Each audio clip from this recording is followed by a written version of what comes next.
Como competir com programadores baratos, ou indianos, né?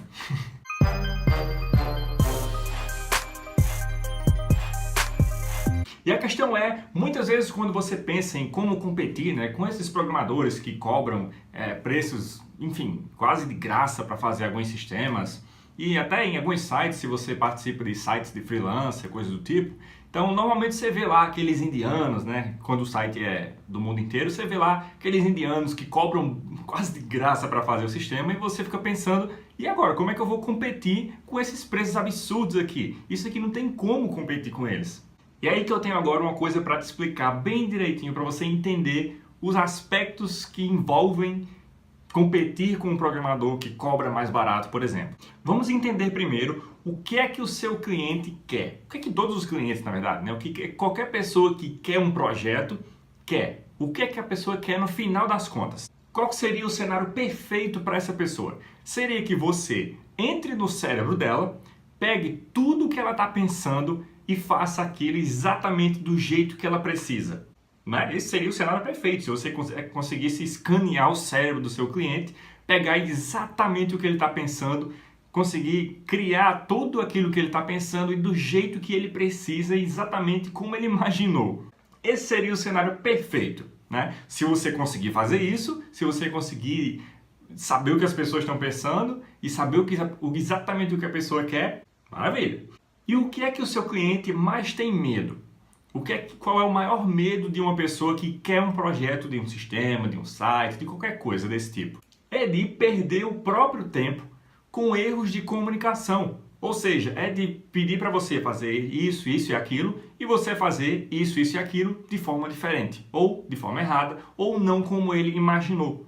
E o maior medo dele é exatamente esse, é contratar você como programador, né? Contratar você e perder o tempo dele porque você entendeu de uma forma errada. Ou ele explicou de uma forma errada, enfim, não importa. Ou seja, tudo se resume à comunicação. Então, como é que você melhora a sua comunicação para conseguir competir com preços mais baixos? E aí que vem o truque. Você não tem que demonstrar que você tem todos os conhecimentos técnicos do universo. O que você tem que demonstrar para o seu cliente é que você entende o que ele quer.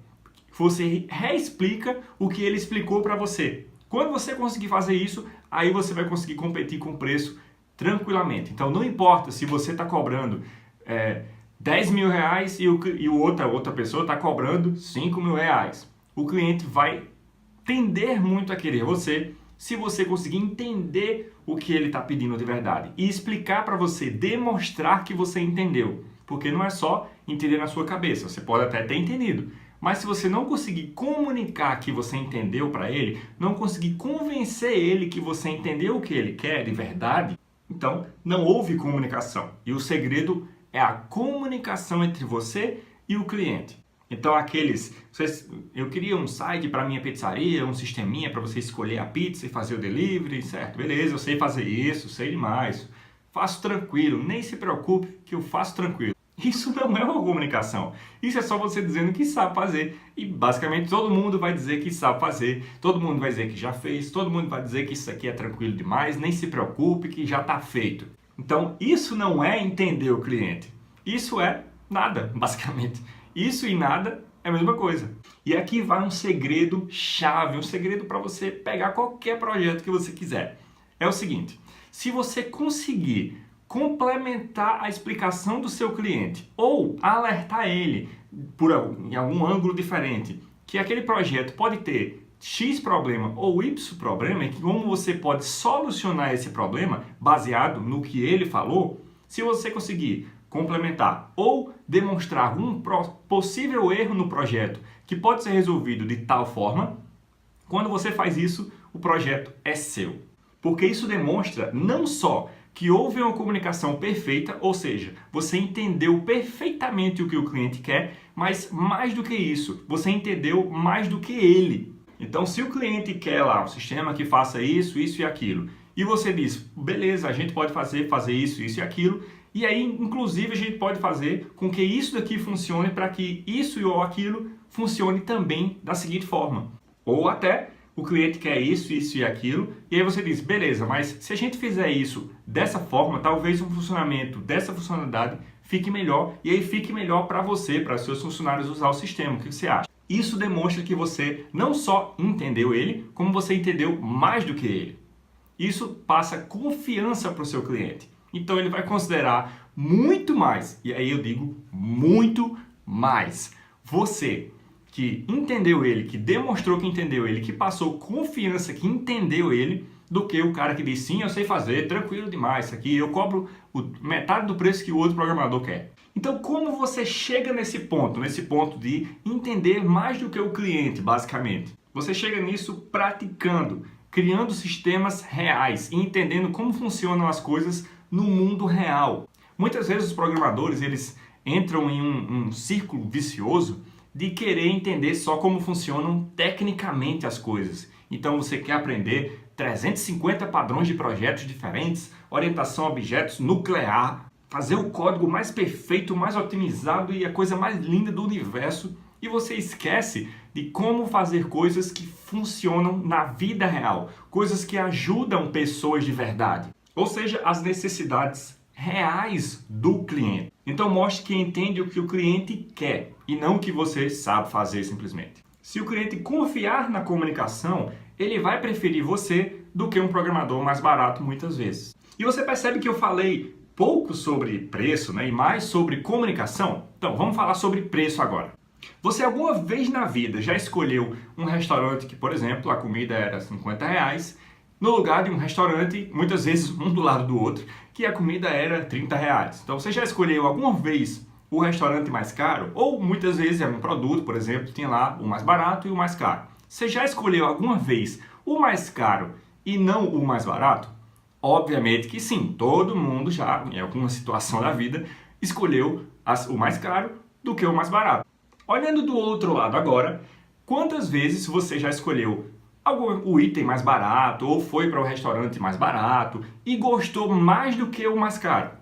Quantas vezes você já comprou um produto mais barato e gostou muito mais dele do que daquele mais caro? Com certeza, todo mundo também, eu e você já comprou uma coisa mais barata e gostou dela muito mais do que aquela coisa mais cara. Isso até acontece com vinho, né? Então isso prova para você que você não precisa ser o mais barato, mas também você não precisa ser o mais caro. O que você precisa é ser o mais honesto.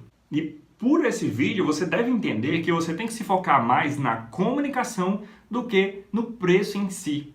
Sendo o preço honesto, você tem lá o seu preço honesto e você se foca na comunicação. Quer ele seja mais barato do que algumas pessoas, quer ele seja mais caro do que algumas pessoas, não importa, desde que ele seja o preço honesto, você se foca na comunicação, no cliente e em ajudar ele de verdade. E quando ele perceber isso, ele vai preferir você mesmo que você seja um pouco mais caro. Ou vai preferir você mesmo que você seja um pouco mais barato que os outros. E aí uma pequena historinha para encerrar esse vídeo, que aconteceu comigo mesmo, que uma vez eu estava em uma feira, nada relacionado com tecnologia, tá? Estava em uma conferência, e tinha uma pessoa lá que sabia que eu fazia sites, sistemas, enfim, e essa pessoa tinha recebido uma proposta para alguém fazer, né, o site dela, e essa proposta, a pessoa cobrou R$15.000 para fazer o site dela. Ela estava tendente a aceitar a proposta, a fazer o site e tudo mais, e aí perguntou para mim, me explicou como era o projeto, e perguntou para mim, e perguntou quanto eu cobrava para fazer aquele projeto, aquele mesmo projeto. E na minha cabeça, esse projeto não valia R$15.000. Esse projeto valia 1/3 desse valor, muito menos do que isso, muito menos mesmo do que isso. Aquela pessoa realmente explorou a cliente. E aí você, no meu lugar, poderia pensar, beleza, a pessoa, eu já sei que alguém cobrou R$15.000 para fazer esse projeto. Eu consigo fazer esse projeto e acho tranquilo fazer esse projeto por, vamos supor, por R$3.000. Então, eu posso muito bem, já que alguém cobrou 15.000, eu não vou cobrar 3.000, né? Eu posso cobrar 12.000, 10.000, que a pessoa vai aceitar mais do que feliz, né? Você pode pensar isso. Só que isso seria honesto, já que para você acha que você consegue fazer esse projeto e que fica legal com R$3.000, para que o R$3.000 para aquele projeto é o honesto para você, então Se você cobrar mais do que isso, porque você sabe que alguém cobrou mais, isso seria desonesto da sua parte. Então, apesar de que, por exemplo, eu cobrei R$3.000, tá? Só esclarecendo. Cobrei R$3.000 para esse projeto e ela aceitou e eu fiz o projeto e ela ficou feliz e beleza. Então, a questão é, eu poderia muito bem ter cobrado, por exemplo, R$10.000. Seria mais de 3 vezes o que eu cobrei. E ela provavelmente iria aceitar, já que ela tinha uma proposta de R$15.000 em cima da minha. Entende? Então, a questão é você ser honesto, que em algumas vezes você vai perder dinheiro, mas você vai dormir tranquilo. Entende o que eu estou dizendo? Então, da mesma forma que você não queria que alguém lhe enganasse, já que você recebeu uma proposta absurda e alguém vem com uma proposta menos absurda, mas ainda assim absurda, e você faz feliz e foi enganado. Entende? Então, do mesmo jeito que você não queria que alguém fizesse isso com você, não faça isso com outras pessoas. E muita gente, inclusive, aconselha que você faça isso, que você, quando alguém vem com um projeto, você diga que alguém cobrou por um projeto similar, tanto, que aí você já sobe o valor e muito. Aí você diminui um pouco e consegue pegar muito dinheiro por aquele projeto. Entende? Então, o meu conselho é que você seja honesto. Se aquele projeto para você vale 3 mil, cobre 3 mil. Mesmo que outra pessoa cobrou 150 milhões. Então, para não estender esse vídeo, eu queria só ficar com essa história para finalizar. Então, beleza? É assim que você consegue competir com programadores mais baratos, se focando na sua comunicação e mantendo um preço honesto. Beleza? Então, até o próximo vídeo. Até mais.